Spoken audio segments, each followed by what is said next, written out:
Welcome to the Frictionless Innkeeper podcast.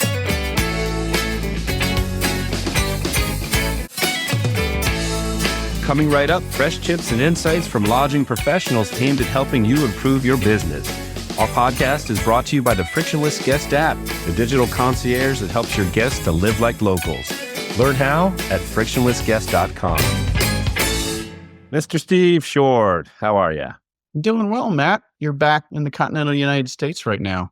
Back stateside, visiting my parents on a frigid day here on the Delaware coast. So, but always a pleasure doing a podcast. And I tell you, time is such a weird thing. It moves way too quickly because our next podcast interview is with Sarah Gazi, the CEO of ALP. And I remember doing a podcast with her 2 years ago, introducing her as the new CEO. And then in the blink of an eye, 2 years later, here we are talking about the upcoming 2025 ALP Conference. Pretty crazy, but yeah, they say that happens when you're older. Now, I didn't feel like it was been that long, but so don't put any age thing on me, but I'm worried about you a little bit, Matt. I walked right into that one, man. Yeah. I love it. I love it.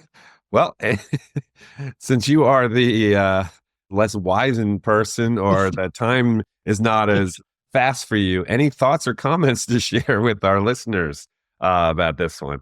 Well, similar to my little jab here, I think Sarah also, she, having been through this a couple times with us the last couple of years, she was game for us joking around a little bit. So that's great. It's great that she's got a sense of humor, and I'm sure she has to for her responsibilities with ALP, because I know it's a lot, and the conference is, I'm sure there's a lot of moving parts that she has to deal with. But I thought it was good to hear that they're always trying new stuff. They've adjusted their schedule a little bit. She'll get into all of that. Always a great opportunity for people in the industry, independent lodging folks, to go and learn about the industry, a lot of different things. In my mind, the biggest challenge is almost determining which sessions are you going to get the most bang for your buck on, because you can't see them all. There's like 50 plus sessions, right? So you got to, that's one of the challenges, is like, all right, what do I go to? I mean, this is, this marketing session over here is really cool, but I want to know about AI. They're both really important. So that in some ways that can be the big challenge. So, but it's good to hear that they're doing stuff. They've been doing stuff educational throughout the year. This is kind of the big national event, and I'm looking forward to it in Louisville, Kentucky. That's right. Yeah, Louisville it is. Yeah, I think this is going to be really a good one. And we hope you all enjoyed this update from Sarah Gazi, CEO of ALP, about the upcoming 2025 ALP Conference and Marketplace. And again, that's happening on March 24th to the 27th in Louisville, Kentucky. And I won't be there, but Steve will be there, and he hopes to see you all there. All right, Sarah, thanks for joining us. How are you? I'm good. Thank you so much for having me. Well, it's always great to have you back. Steve Short, how are you, my friend? Doing well, Matt, and I'm real happy that Sarah's here again. I guess she likes me well enough to come back year after year.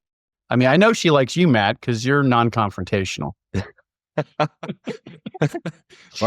You're both adorable. There we go. I love it. I love it. No, Sarah, it's great to have you back. This is actually the third time that we've had you, because it was 2 years ago when you first started, then we did the year after that, and then now here we are. And before we jump in and talk about the 2025 ALP Conference and Marketplace, if you don't mind, give us kind of the state of all things at ALP. All right. Well, we got a lot going on at ALP. Of course, the conference is, front of mind right now. But we've just kicked off a new round of ALP hospitality huddles, which we launched last year. And I got to say, it was a huge success. All of our huddlers were very engaged. It's these small peer-to-peer learning groups. We get together once a month, and everybody had a great time, and I think learned a lot and made new connections. This year, we launched new ones. And this year, we organized them based on property size. So people that have larger properties are together in a huddle, and then smaller properties are together in a huddle. And then we also have a new huddle this year solely for our aspiring members. So they are learning the ins and outs of innkeeping together. So we've really, learned that these small groups for learning have been really valuable in the sense that, they're meeting new people. They're connecting when they're not even meeting offline through, phone calls and emails and sharing things. And it's been a really great program. So I'm excited that we're doing those again this year. And some of our members have said that program has been worth the cost of membership alone. So that makes my heart very happy. Is that through like Zoom type, like online? Yeah. Is that what you're doing? Okay. Yep, exactly. Okay, cool. And it's one of those things where, we kind of realized that people get so much out of the conference and that, that interaction and, how can we make that happen year round?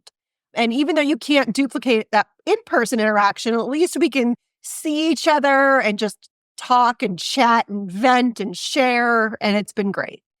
So that's back. And I am working on relaunching, I guess, or launching, depending on how you look at it, a new resource library. So we did a call for resources to our members, and we've been cleaning up. We had volunteers helping to clean up some of the old resources. So, sample job descriptions, sample manuals, sample policies, things like that. So we're going to be getting that up on the website in the coming weeks. Before conference is my goal. So it'll be a new area where members can go and just, find what they need. And we hope that members will add to it as well. So that's coming soon. Probably have some more webinars this year, but we haven't scheduled any just yet. Our focus is on the huddles and the resources and the conference and all the other great things that we're doing. Plus, I'm wearing many hats right now because unfortunately, Eric Spence left us after the last conference. It wasn't because of the conference. He went on to pursue another great opportunity, and we miss him dearly. But I am wearing his hat now. So I am CEO / conference planner / fixer of all things. So, but it's super fun. I've done a lot of conference planning in the past in my previous lives, and I love that aspect of the job. So I'm kind of happy to be doing some of the event planning again. I get to deal with some of the minutia, which can be fun. can kind of help you re-engage, I think, with the bigger picture at times, maybe. Yeah, absolutely. So with ALP, just for those who might not know, because we've got, our listening base is independent lodging professionals, many, probably most of whom are property owners or involved in the day-to-day life of the innkeeper. ALP, in terms of kind of your mission, I mean, it's predominantly education, advocation I don't know if that's a word, your advocates or whatever for the industry. Advocacy. Advocacy, right. Thank you. Yeah. Do you want to just talk about that? And because it sounds like that's what these things are fitting into what you're doing. Yeah. Yeah. So the Association of Lodging Professionals, in a nutshell, is a nonprofit trade association, membership-based organization. And we offer our members opportunities to learn and connect. And we also provide advocacy as, the voice of the industry. We do work closely with the American Hotel and Lodging Association on our advocacy efforts. So we try to be all of these things to our members and to really, be the sort of the one-stop shop for anybody that owns any type of independent lodging property. We know that independent lodging can be a little bit lonely at times. So we always want people to know that they don't have to go it alone, that we are an entire community dedicated to this industry. Excellent. Cool. So the conference, I guess, and before we actually get into the conference part, I think it's important to note that ALP is the only nationwide independent lodging association. Is that right? That's correct. Yeah. Yeah. We always say that this is kind of the big event of the year. So let's talk about the conference and marketplace. Gosh, it's coming soon. So it is March 24th to 27th. We kick off the evening of the 24th, which is a Monday, with our opening reception with the exhibitors. And we did change quite a bit this year based on, feedback we've gotten in the past. So hopefully our attendees, whether they've been before or whether they are first timers, will enjoy the experience based on the things that we've been told in the past. So one of the big things that we changed for 2025 is that it's a more condensed midweek pattern. In the past, we had our new owner and aspiring owner sessions on the weekend, and then we would kick off the main conference. Well, this year it's all together. So it's all concurrent with one another. So that's just really an opportunity to meet more people. It's a greater opportunity for our aspiring owners to meet our longtime veteran owners, which is really valuable for them. And so being that sort of more of a midweek pattern, property owners and their staff don't have to travel on the weekend. They can travel on Monday, get there, and then in the evening come to the welcome reception. And then it will conclude on Thursday around noon. So they don't need to close their properties over the weekends, which are, they're big money makers. So we're trying to accommodate in that way. We have listened. They want more networking opportunities. So we've created new session formats to try to accomplish that. So our opening session this year is there's a couple different parts of it. It's going to kick off with a state of the industry presented by the American Hotel and Lodging Association. And then there's going to be another speaker. And then we're going to go into sort of a table talk amongst yourselves. We're going to present you topics. We're going to sort of assign seating. So you're not sitting with your coworkers and people you already know. And we're going to, sort of force networking on people. And we wanted to do that right from the jump so that even if you're a first timer and you don't know anybody, by the time you come out of that opening session, you're going to know people. So the kickoff is really in the heavy part of the conference are the 2 full days of Tuesday and Wednesday. And then half day Thursday. Right. And once you kick things off Tuesday morning, right, there's the reception or whatever, Monday night, people are coming in, whatever. Once you kick things off, there's 2 heavy days. And it's really just back to back as they want to do it. It's back to back sessions of learning, basically, right? There are only 2.5 days. We have 50 educational sessions that we planned. Wow. Okay. That's cool. Yeah. So we got a lot of new speakers, a lot of new session topics. One of the ones that we try to make everything very, timely and relevant. So we have a session on disaster preparedness, and it's going to be presented by some of our friends from the Asheville area, along with an insurance broker, as you can imagine. Yeah. And they're going to talk about, regardless of where you're located in the country, disasters can hit in any form or fashion at any time. And what you need to do to prepare your property sort of before, during, and after. So that's a new session for this year. We had a lot of requests for a session on plating food. So we're bringing a lightning talk, which is a 20-minute talk on plating. And that was just solely based on the requests of our past attendees. And of course, one of the things, what I always say is the conference is valuable for any lodging professional. And even if you've been doing it for 20 years, everything changes. Technology changes, the landscape changes, the traveler changes. So, there's always more you can be learning, even if you've been doing this for 20, 30 years.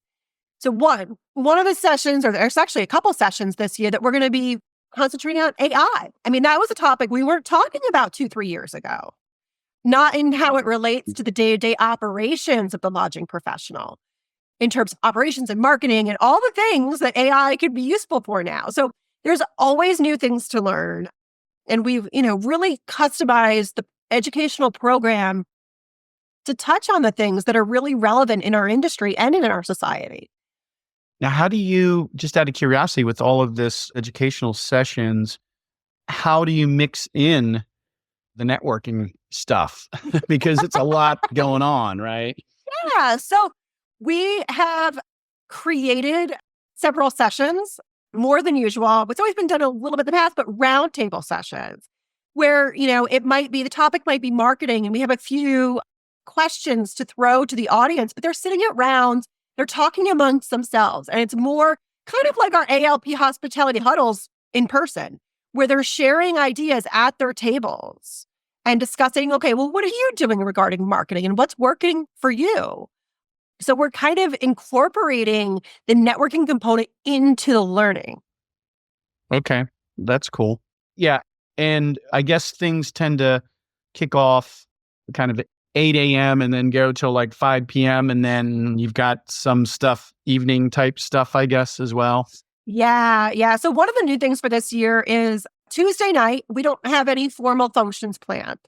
Some people go out on their own, but some people don't even know other people to go out and have a glass of bourbon with. So we are organizing a dine-around for that Tuesday night where attendees can sign up, and we're going to have reservations at various restaurants throughout Louisville, and they can sign up and go to dinner with their peers. This isn't some sort of dating thing, is it, Sarah? It's not, well, speed dating, but that would make for a great story. But it's just an opportunity to get out of the hotel, experience Louisville, have some good food, maybe a glass of bourbon, and, just chat, with the people that are doing the same thing you're doing every day. Yeah, that's cool. I don't know that I've ever been to a conference where that's been done. That's kind of cool. All right, that's good. I'll have to figure that out. And Wednesday night, we have our dinner, which is, this year, it's going to be on property, but it's going to have an award ceremony component and an auction, and two auctions, actually, as well as dinner, of course. And the two auctions, proceeds will go to ALP and ALP Fund, which supports scholarships to the conference, scholarships to aspiring, right? Aspiring new owners, as well as they do have a grant that covers ALP membership. We're helping to support them as well with the proceeds from the auctions. And there's going to be a live auction and a silent auction. And the big ticket items will be in the live auction. And I'm not going to disclose too much yet, but there's going to be some extraordinary prizes to be bid on. Things ranging from services from our allied partners and exhibitors to tropical vacations. Oh, wow. That's cool. That's good. That's interesting. Yeah. So that's happening at the dinner on Wednesday? At the dinner. Yep. Okay, because dinner, we'll do the awards presentations, and then we'll kick off the live auction. That's cool. Good. All right. Yeah, sometimes it seems like those things are sometimes done at the end of a conference. And yes, and sometimes not everybody's there or whatever. So it seems, although I think ALP's always done some sort of live bidding, I think, during the dinner, it seems. They have in the past. Yeah. We haven't done that in a couple of years, though. So we're. Yeah. Right. When we did it in Baltimore, I know that was part of the dinner thing. So, okay, cool. And yeah, you said Louisville. I don't know. So it's at the Galt House right? Which is probably bigger than a house. So maybe we ought to. It is definitely bigger than a house. But yeah, it's at the Galt House Hotel, which is a beautiful property right on the water there. Okay. And plenty of stuff to do within walking distance. You could go on a bourbon trail and you can explore the city, and it's a beautiful downtown area. We have a lot of great members in the area that are attending and are local to the property. But yeah, Kentucky for me, if you like horses and you like bourbon, Kentucky is the place to be. And I enjoy both. There we go. Well, first off, what do you expect the weather to be like late March? It should be mild. I don't want to make weather predictions. I have a lot of job titles already. Weather woman is not. Yeah. No, I get it. But it's funny because I think of Kentucky and I've been to Louisville, but it was quite a while ago. In fact, I was there for the Derby a couple years. Yeah, but you think of Louisville as being somewhat warmer climate, but probably similar to the Baltimore area where I am, in that it probably gets cold. But by late March, you never know, but it could be, you would think it would be kind of milder, warmer than most areas, at least on the kind of in the Northeast for sure. It's also somewhat more centrally located for people as well, right? I mean, that must have been a consideration, I would think. Absolutely. Other than the bourbon, that is. Well, okay, fine. Well, other than the bourbon, yeah, I mean, it's pretty easily accessible for a lot of our members. I mean, we're heavily concentrated on the East Coast. So, I mean, I fly out of Philadelphia and it's, a fairly short flight. A lot of our members are New England. It's not that far. So it's sort of like the ideal location in that it's like accessible from the central region, but it's also very accessible from the eastern region. So without being directly on the East Coast. Right. And the people that are more Southwest, West, that are members, they're not coming to the East Coast either. So that's kind of, one of the downsides there. Right. Cool. Okay. Anything else that maybe costs or, what people can expect if they don't really know, okay, I'm hearing about this and I'm thinking about going, what's this going to be? How much does it cost to stay at the hotel? Do you have room blocks? Blah, blah, blah. Yeah. So we want everybody to be an ALP member, of course. ALP member registration is a little bit less expensive than a non-member's registration. It's $899, but that includes several lunches, several breakfasts, snacks, coffee, a dinner, a welcome reception, 50 educational sessions to choose from. And then we do have a room block at the Galt House Hotel, and it is $239 a night. So figure if you fly in on Monday and depart Thursday afternoon after the sessions are over, it's less nights that you would need to stay than in previous years. So you're, Monday night, Tuesday night, Wednesday night. So 3 nights, which isn't too bad.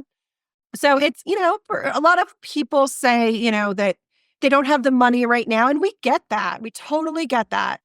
But we also look at it for our members as an investment in their property. If you walk away from this conference with 1 or 2 tangible nuggets of information that you can implement into your property, we hope that it pays back tenfold of what you invest in attending the conference. We know that people are, wanting to attend. Find an interim innkeeper if you need to. You can go to our website and find an interim innkeeper to help you get away for a couple days. Right. Where there's the Interim Innkeepers Network. Yeah. Which, we've talked to them before and exactly. They do a great job. So, you can definitely find somebody, I'm sure. So that's good. We also have a lot of new exhibitors this year. Quite a few. We have quite a few new exhibitors, which is always exciting to see other products and services that are out there. I did a count this morning, and 27% of our registered attendees right now are first-time attendees. That's good. That's a really high number for first-time attendees, 27%. So it's new faces, it's new ideas. It's just, like I said, even if you've been before and you've been doing this a long time, there's something for everybody at the conference. Excellent. So before we wrap up, in terms of online contact or, trying to find more information, and we'll put this in the show notes, where should people go to if they're interested and they want to learn more about the conference and marketplace? Sure. They can go to alplodging.org. They can also email me at any time. My email address is ceo@alplodging.org. Excellent. Okay. Matt, you're the man who's supposed to keep me in line here. Did I miss anything? Don't think so. Let me ask Sarah. Sarah, anything else to add here before I take us out? I'm going to ask Steve a question today. Oh, I like this. No, I ask the questions. I don't answer anything. I don't answer anything. Change the format. Love it. All right. So, Steve, as somebody who will be in Louisville, Yes. what are you looking forward to? What am I looking forward to? Well, you know what? I stopped drinking a couple years ago, so the bourbon's not going to happen. I just love going to different places, and I haven't been to Louisville for so long. I don't have a feel for the town. I like anything, and of course, with our app, I like to plan. So I need to start doing some planning as far as what I might be able to see while I'm there. But I think the dine around thing, I definitely have to do that. I mean, that sounds like it's different and kind of cool. And, I hope you guys have picked some decent places to go to. Yeah. In terms of as a vendor, I mean, I just like connecting with other vendors that we've gotten to know over the years. And I just find the whole thing kind of interesting, regardless of what they do. And a lot of it doesn't necessarily have any relevance to what we do, but who cares? It's kind of a relationship sort of a thing. And also talking with, the lodging professionals, the innkeepers, owners, those, it's always good to connect, whether it's with clients that use our app and get feedback from them, or just kind of learn like, okay, well, what are you looking for with what we do? How can we improve things? That sort of thing. And I'll try to sit in on some sessions. I did a session last year, teaching a session. I'm not teaching this year, so I'll be sitting in on some sessions probably just to learn as much as I can about the industry. Because like you say, it's constantly changing. It is. Yeah. So I think that's about it. I don't know. What did you think my answer was? Or how was I going to answer that, Sarah? No, you were a man of mystery. So I had no predictions on what you would say. You are a woman of mystery, but we learned that you're a Jersey girl when we were talking before the tape started rolling. I'm an open book. There is no mystery to me. If you want an answer, I will give you a straight up answer. All right. And you're a South Jersey girl now, but you were a mid Jersey girl when you grew up. Is that right? That is right. The land of Bruce Springsteen. All right. Okay. So are we done? Yeah, sounds good. I'll take us out. So this concludes this Frictionless Innkeeper podcast interview with Sarah Gazi, who's the CEO of ALP. And Sarah was kind enough to do her annual podcast with us. And this year she talked about the upcoming 2025 ALP Conference and Marketplace, which is taking place March 24th to the 27th in Louisville, Kentucky. And our podcast is brought to you by the Frictionless Guest App, digital concierge that helps your guests to live like locals. Learn how at frictionlessguest.com. Once again, that's frictionlessguest.com. And Sarah and Steve, thank you so much for your time. Thank you so much for having me, guys. Thanks, Sarah. We appreciate it.